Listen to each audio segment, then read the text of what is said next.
बिस्मिल्लाहिर्रहमानिर्रहीम। अस्सलामुअलैकुम dear students, कैसे हैं आप? उम्मीद है कि आप खैरियत से होंगे। तो आज हम जो पढ़ रहे हैं ऑस्मोटिक एडजस्टमेंट इन प्लांट्स। जैसे मैंने आपको कल बताया था कि ऑस्मोटिक एडजस्टमेंट इन प्लांट्स किस तरीके से ऑस्मोटिक एडजस्टमेंट करते हैं, क्योंकि प्लांट जो होते हैं उनको मुख्तलिफ़ तरह के जो है माहौल मैसर आते हैं। जैसे कुछ प्लांट्स हैं जिसको पानी की जो है वो कमी का सामना होता है, कुछ प्लांट्स होते हैं वो रहते ही पानी के अंदर हैं, कुछ समुद्री पानी के अंदर रहते हैं। ठीक है, तो इसी मुताबिक से हमने जो प्लांट्स हैं उसके 3 ग्रुप्स बना दिए थे। ठीक है, तो 3 ग्रुप जो हमने बनाए उसके अंदर जो मैंने आपको बताया था कि halophytes, xerophytes and halophytes, hydrophytes, xerophytes, halophytes, 3 groups. Hydrophytes वो प्लांट्स थे जिसको पानी की कमी का सामना होता ही नहीं है। दे आर कम्प्लीटली और पार्शली सबमर्जिज इन फ्रेश वाटर, जो मुकम्मल या जुज़वी तौर पर पानी में डूबे होते हैं। पानी की कमी का सामना उनको बिल्कुल नहीं होता। वाटर की जो अवेलेबिलिटी एक्सेस है उनको हर वक्त रहती है।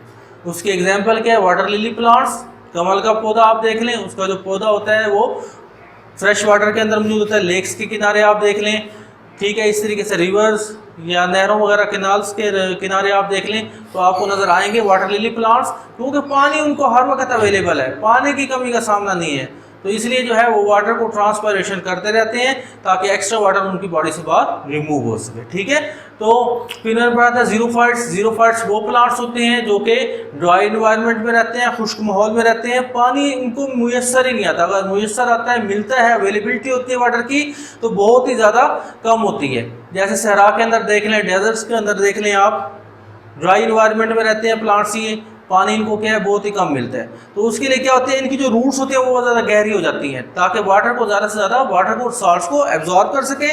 मैक्सिमम वाटर और साल्ट्स के एब्जॉर्प्शन करने के साथ साथ ये ऊपर वाले पार्ट्स तक पहुंचाते हैं। ठीक है, अब ये ट्रांसपायरेशन रोकने के लिए क्या होते हैं, यानी मैंने बताया था आपको सकलेंट ऑर्गन होते हैं। इनके जो वेट्स होते हैं, ये इनके स्टेम होते हैं, वो वेट्स होते हैं, रस भरे होते हैं, गीले होते हैं तने, ताकि उनसे पानी का ट्रांसपिरेशन कम से कम हो सके, पानी को बचा सके, क्योंकि पानी पहले ही इनके पास कम मिकदार में होता है, जिससे इन्होंने पानी को ज़िया को रोकना होता है, पानी ताकि ज़ाया ना हो, बच सके। ठीक है, इनके लीव्स क्या होते हैं, जो लेस ब्रॉड होते हैं, कम चौड़े होते हैं और कम स्ट्रोमेटा होते हैं, लेस स्ट्रोमेटा होते हैं, जिसकी वजह से पानी का ट्रांसपिरेशन कम से कम होता है। ठीक है, तो अब हम जो पढ़ रहे हैं हेलोफाइट्स, ये जो है ऐसे प्लांट्स हैं जो रहते हैं तो पानी के अंदर है, लेकिन पानी क्या है, साल्टी इन्वायरमेंट। साल्टी इन्वायरमेंट क्या है, समुद्री पानी।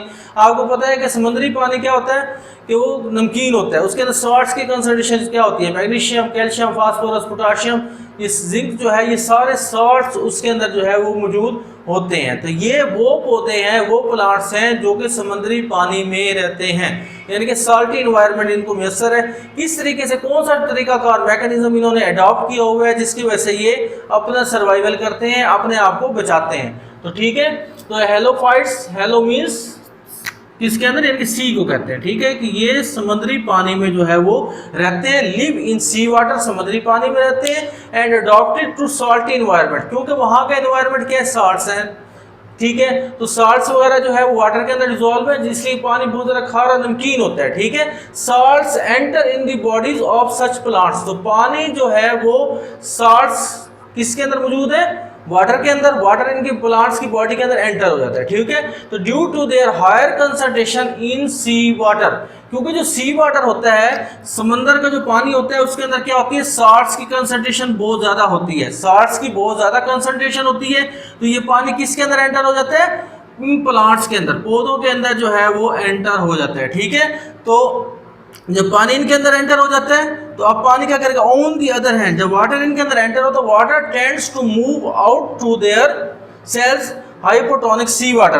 आपको पता है कि जो पानी है वो फिर उससे क्या करता है, बाहर निकल आता है और साल्ट्स अंदर रह जाते हैं। ठीक है, तो on the other hand water tends to move out their cells, तो पानी उनके सेल से बाहर निकलता है इनटू हाइपोटोनिक सी वाटर, क्योंकि समंदर का पानी क्या होता है, ज़्यादा हाइपरटोनिक होता है, ज़्यादा उसके अंदर सोल्यूट्स की कंसंट्रेशन होती है, इसलिए जो वाटर है वो प्लांट्स के अंदर से निकलकर किसके अंदर आ जाता है, दोबारा समंदर में आ जाता है, सी वाटर में आ जाता है। ठीक है, तो अब हम देखते हैं कि when salts enter into plant cell, salts की बात हो रही है। अब हम क्या की, पानी तो बाहर आ गया प्लांट्स की बॉडी से और वो समंदर के अंदर सी वाटर में एंटर हो गया। Salts enter into cells plants, तो जो साल्ट्स हैं वो प्लांट सेल्स के अंदर एंटर हो जाते हैं and carry active transport, active transport के जरिए, एक्टिव ट्रांसपोर्ट, तो एक्टिव जो ट्रांसपोर्ट है उसके जरिए to move out the semi permeable membrane of vacuole, यानी कि वहाँ से प्लांट्स का जो सेल होता है इसके अंदर क्या होता है कि इसके सेंटर के अंदर एक लार्ज वैक्यूल होता है, ठीक है। लार्ज वैक्यूल जो है वो कैसे बनता है भला प्लांट के अंदर? लार्ज वैक्यूल, जो छोटे छोटे से वैक्यूल्स होते हैं वो वाटर को एब्जॉर्ब करते हैं, ठीक है, और बड़ा वैक्यूल सेंटर के अंदर बना देते हैं। प्लांट्स के सेल के अंदर सेंटर में एक लार्ज वैक्यूल होता है और साइड पर उसका न्यूक्लियस होता है, ठीक है। तो न्यूक्लियस जो है वो उसको वैक्यूल जो है उसको साइड पर पुश कर देता है, धकेल देता है, ठीक है। ये बनता कैसे है? मैंने बताया कि आपको स्मॉल छोटे छोटे से कई वैक्यूल्स होते हैं, वो वैक्यूल जो होते हैं वाटर को एब्जॉर्ब करके large vacuole centre of the cell बना देते हैं, ठीक है। तो अब जो है ये जो शार्ट्स है ये किसके अंदर एंटर हो गए? वैक्यूल के अंदर। शार्ट्स किसके अंदर एंटर हो गए? वैक्यूल्स के अंदर। अब वैक्यूल के अंदर शार्ट्स मौजूद है, पानी जो है वो बाहर निकला है। अब हम देखते हैं, क्योंकि इसकी जो मेम्ब्रेन होती है ये होती है सेमी परमेबल। सेमी परमेबल का मतलब ये होता है कि कुछ मॉलिक्यूल्स को अपने अंदर रोके रखती है, छोटे मॉलिक्यूल्स को, बड़े मॉलिक्यूल्स को, और कुछ को अंदर से बाहर जाने की इजाज़त देती है, यानी कि अंदर से बाहर और बाहर से अंदर छोटे मॉलिक्यूल्स आ जा सकते हैं, इसलिए इसको सेमी परमेबल मेम्ब्रेन कहते हैं। मॉलिक्यूल्स को गुजरने की इजाज़त देती है, ठीक है। तो हम देखते हैं salts not allowed to move through the semi permeable membrane of vacuole. Vacuole से शार्ट्स बाहर नहीं निकल सकते, ठीक है। तो वैक्यूल से शार्ट्स क्या है? बाहर नहीं निकल सकते बल्कि अंदर ही रहते हैं, तो ठीक है। तो ये शार्ट्स जो है वो किसके अंदर रहते हैं भला? वैक्यूल के अंदर।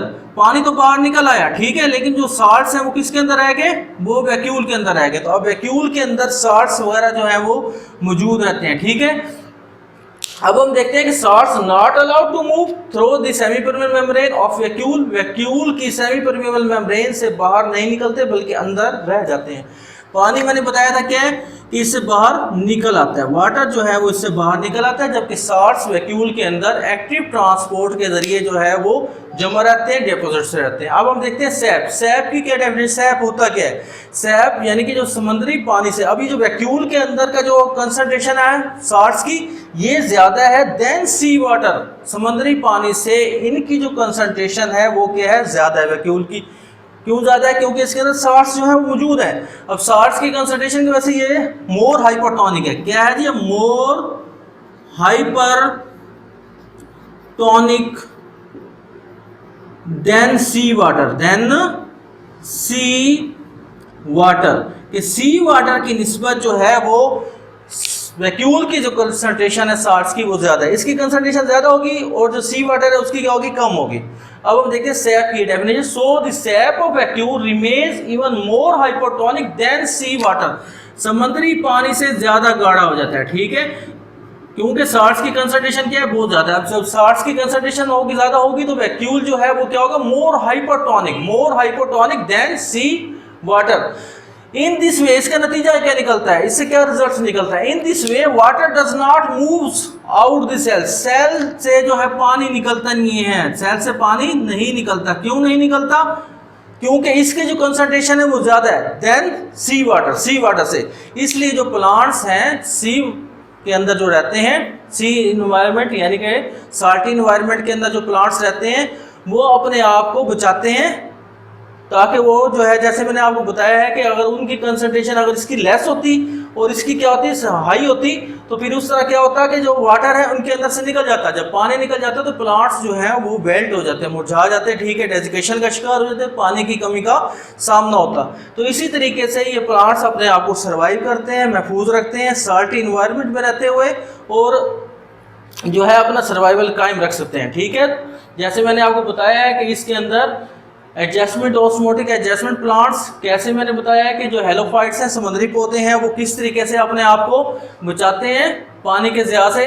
वाटर उनके अंदर जब एंटर होता है तो पानी एंटर हुआ, वैक्यूल के अंदर शार्ट्स वगैरह जो है वो जमा हो गए, ठीक है, एक्टिव ट्रांसपोर्ट के जरिए।